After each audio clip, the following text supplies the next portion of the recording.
दोस्तों आज की क्लास में हम लोग इलेक्ट्रिशियन थ्योरी के 10 इंपॉर्टेंट क्वेश्चन को कंप्लीट करने वाले हैं। आज की क्लास में हम लोग थोड़ा हार्ड लेवल के क्वेश्चन की प्रैक्टिस करेंगे। मान सकते हैं कि थोड़ा सा हार्ड लेवल होने वाला। इससे पहले जो क्वेश्चन हम लोग कंप्लीट किए अपने चैनल पर, जैसा कि आप लोग को मालूम है, आज की 71 नंबर की क्लास है यूपीपीसीएल TG2 और एएलपी की। इसी तरीके से डेली हम लोग इलेक्ट्रिशियन थ्योरी की क्लासेस लेते रहते हैं अपने चैनल पर। आज की क्लास 71 नंबर की क्लास है। थोड़ा सा हार्ड लेवल का क्वेश्चन हम लोग प्रैक्टिस करेंगे। आप लोग कमेंट बॉक्स में बताइएगा 10 क्वेश्चन में से आप लोग के कितने क्वेश्चन सही हो रहे थे। आप लोग कमेंट बॉक्स में ज़रूर बताइएगा। चलिए क्लास को हम लोग शुरू करते हैं। क्वेश्चन नंबर 1 पूछा गया है, डीजल जनरेटर सेट में उपयोग होने वाले लुब्रिकेंट तेलों का SAE नंबर क्या प्रदर्शित करता है? श्यानता, घनत्व, ग्रेड या तापमान? देखिए इसका सही आंसर है ऑप्शन नंबर है श्यानता, जिसको विस्कोसिटी के नाम से जानते हैं। डीजल जनरेटर सेट में जो तेल उपयोग होता है लुब्रिकेंट तेल, उसमें एक चीज़ होता है SAE नंबर। SAE नंबर जो होता है श्यानता को प्रदर्शित करता है। आप लोग के एग्जाम में पूछा गया क्वेश्चन है, इंपॉर्टेंट क्वेश्चन, तो इसका ऑप्शन नंबर ए सही हो जाएगा। अगला क्वेश्चन देखिएगा, क्वेश्चन नंबर 2। क्वेश्चन नंबर 2 में पूछा गया है, डीजल जनरेटर की ओवर स्पीड से सुरक्षा किसके द्वारा दी जाती है? देखिए ओवर स्पीड से सुरक्षा देना किसमें? डीजल जनरेटर में। अलार्म के द्वारा, अति धारा रिले के द्वारा जिसको हम लोग ओवर करंट रिले के नाम से जानते हैं, विभेदक रिले जिसको हम लोग डिफरेंशियल रिले के नाम से जानते हैं। ऑप्शन नंबर डी में दिया हुआ है गवर्नर। तो देखिए डीजल जनरेटर की जो ओवर स्पीड से सुरक्षा दिया जाता है वो दिया जाता है गवर्नर के द्वारा। ऑप्शन नंबर डी सही हो जाएगा। अगला क्वेश्चन देखिएगा, क्वेश्चन नंबर 3। क्वेश्चन नंबर 3 में पूछा गया, अगर जनरेटर का बचा हुआ चुंबकत्व खत्म हो जाता है तब क्या करना चाहिए? वाइंडिंग को बदल देना चाहिए, कनेक्शन की जांच करके सुधार करना चाहिए, जनरेटर को 10% डीसी सप्लाई से देना चाहिए। ऑप्शन डी दिया हुआ है कि आर्मेचर की घूर्णन की दिशा बदल देना चाहिए। देखिए ये जनरेटर का क्वेश्चन है, रेसिडुअल मैग्नेटिज्म पर आधारित है। हमने आप लोग को एक चैप्टर पढ़ाया था मैग्नेटिज्म का चैप्टर। आप लोग उस क्लास को नहीं देखे हैं तो प्ले लिस्ट में जाकर आप लोग देखिएगा। मैग्नेटिज्म में हमने बताया था कि रेसिडुअल मैग्नेटिज्म क्या होता है।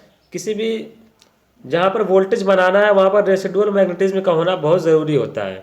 अब बात कर लेंगे कि देखिए क्वेश्चन में बोला गया है कि जनरेटर का बचा हुआ चुंबकत्व, इसका मतलब हुआ कि रेसिडुअल मैग्नेटिज्म अगर ख़त्म हो जाता है तो क्या करना चाहिए? तो यहाँ पे ऑप्शन नंबर सी अगर आप लोग पढ़ेंगे, जनरेटर को 10% डीसी सप्लाई से देना चाहिए।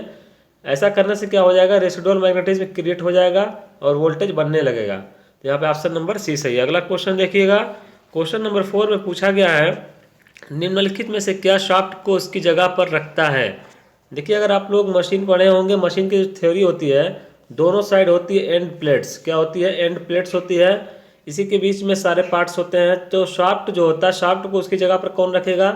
वो रखेगा एंड प्लेट। यहाँ पे ऑप्शन नंबर ए सही हो जाएगा, एंड प्लेट। 2 एंड प्लेट्स होती है।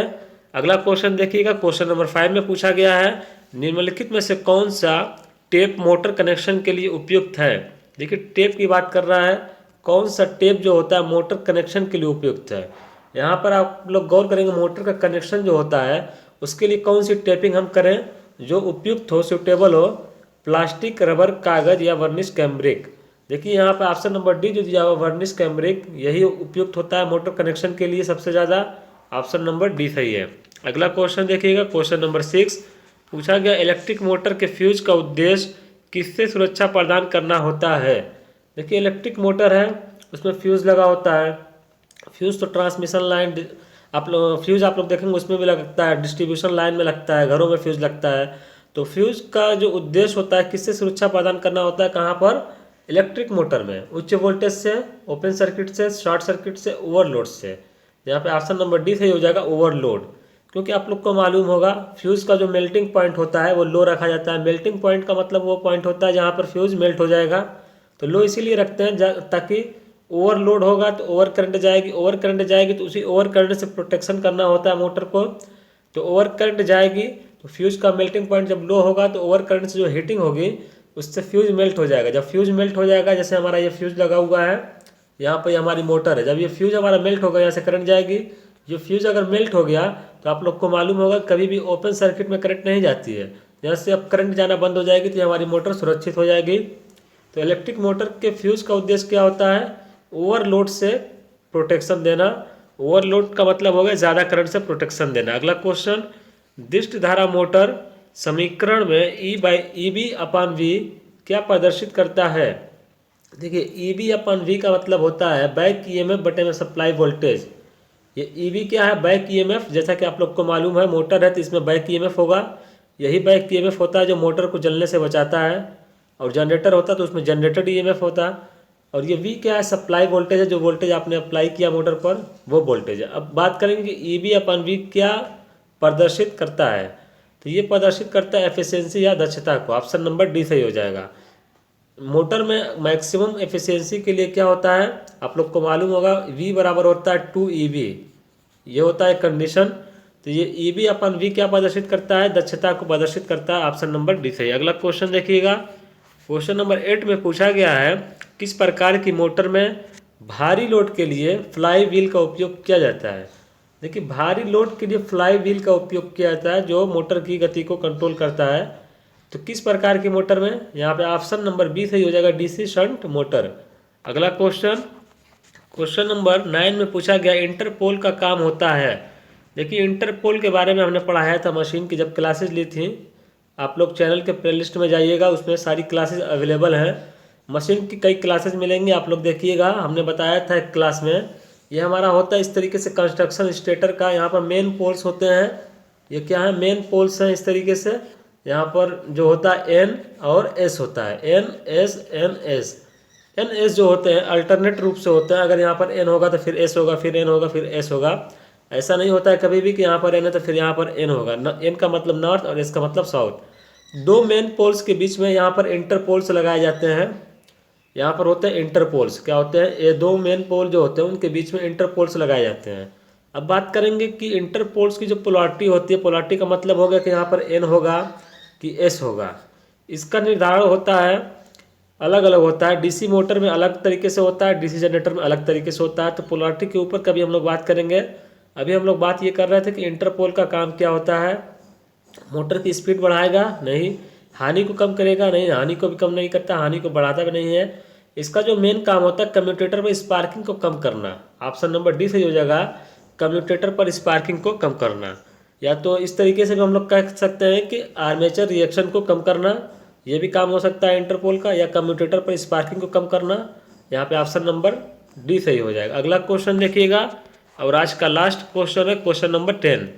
डीसी मोटर की ओवर हीटिंग मुख्य रूप से निम्नलिखित के कारण होती है। देखिए अगर आप लोग गौर करेंगे क्वेश्चन पर, ऐसा क्वेश्चन एक आया था अभी जब फ्यूज का क्वेश्चन हम लोग पढ़ रहे थे, तो वहाँ पर इस ऐसा ही कॉन्सेप्ट लगा था, ओवर हीटिंग। ओवर हीटिंग का मतलब क्या समझ रहे हैं आप लोग? मुख्य रूप से किसके कारण होगी? देखिए कोई भी हमारा मोटर है, अगर इसमें करंट जा रही है तो बहुत ज़्यादा अगर करंट जाएगी तो यहाँ पर आई स्क्वायर आर लॉस ज़्यादा क्रिएट होता है। तो यही तो हीटिंग के फॉर्म में एक लॉसेज होता है जिसको हम लोग कॉपर लॉस के भी के नाम से जानते हैं। तो कहने का मतलब यही तक ओवर हीटिंग हो रही है तो कहीं ना कहीं इसमें ओवरलोडिंग हो रही है। जब ओवरलोड हो रहा है तो करंट ज़्यादा जा रही है, तो ऐसा कॉन्सेप्ट इसमें लगा हुआ है। तो डीसी मोटर की ओवर हीटिंग मुख्य रूप से निम्नलिखित के कारण होती है। यहाँ पे ऑप्शन नंबर डी सही हो जाएगा, ओवरलोड के कारण। देखिए क्वेश्चन जो आप लोग के सामने आते हैं उसको आप लोग थोड़ा कॉन्सेप्चुअल समझा करें कि कहने का मतलब क्या है क्वेश्चन का। उसके बाद सारे आंसर को आप लोग पढ़ा कीजिए। ऐसा नहीं है कि बस कोई आंसर आप लोग को दिख गया, ए में ही दिख गया, उसको टिक कर दिया। कभी कभी क्या होता है एग्जाम में कि जो आंसर आप लोग टिक कर देते हैं और बाद में पता चलता है आप लोग को जब सारे आंसर नहीं पढ़े होते हैं तो बाद में पछताना पड़ता है कि हमने सारे आंसर नहीं पढ़े, सारे ऑप्शन, इसलिए हमारा क्वेश्चन गलत हो गया। तो क्वेश्चन को सॉल्व करने का सबसे अच्छा मेथड यही होता है कि सबसे पहले आप लोग क्वेश्चन को सावधानी से पढ़िए, उसके बाद सारे ऑप्शन को पढ़िए। उसके बाद आप लोग देखेंगे कि कुछ आंसर तो ऐसे होते हैं जिसको आप लोग बता सकते हैं कि ये आंसर नहीं होगा। जैसे 4 ऑप्शन है तो उसमें से 2 ऑप्शन ऐसा होता है, पता चल जाता है अगर आप लोग कायदे से पढ़े होंगे अच्छे से तो पता चल जाएगा कि ये 2 ऑप्शन नहीं होगा। अब 2 ऑप्शन में आप लोग को पता करना होता है कि इसमें से कौन सा आंसर होगा। तो अगर आप लोग थ्योरी को कायदे से पढ़े हैं तो उसको समझ सकते हैं। तो दोस्तों आज की क्लास में इतना ही। आज की क्लास में हम लोगों ने थोड़ा ऐसे क्वेश्चन को लिया था जो शायद आप लोग को थोड़ा सा हार्ड लेवल के क्वेश्चन लग रहे हो। बहुत ज़्यादा हार्ड लेवल भी नहीं है लेकिन थोड़ा सा हार्ड लेवल के क्वेश्चन थे। कहने का मतलब ये कि ऐसे ऐसे क्वेश्चन थे जो डायरेक्ट आप लोग के एग्जामिनेशन में पूछे जाते हैं, बहुत बार पूछे गए। सभी क्वेश्चन जितने आज की क्लास में कराए गए हैं बहुत ज़्यादा आप लोग के एग्जामिनेशन में पूछे गए, अलग अलग एग्जाम में पूछे गए क्वेश्चन है। तो हमने सोचा कि आज की क्लास में ऐसे ही क्वेश्चन को प्रैक्टिस कराया जाए ताकि आगे आने वाली वैकेंसी का जो एग्ज़ाम होने वाला है, जैसे यूपीपीसीएल टीजी2 का एग्ज़ाम बहुत जल्द होने वाला है, उसके बाद आप लोग का ALP की वैकेंसी आएगी, तो उसके लिए भी हम लोग तैयारी कर रहे हैं। तो इसी तरीके के क्वेश्चन आप लोग के एग्जामिनेशन में पूछे जाते हैं। चलिए दोस्तों, फिर मिलेंगे अगली क्लास में। आप लोग का बहुत बहुत धन्यवाद।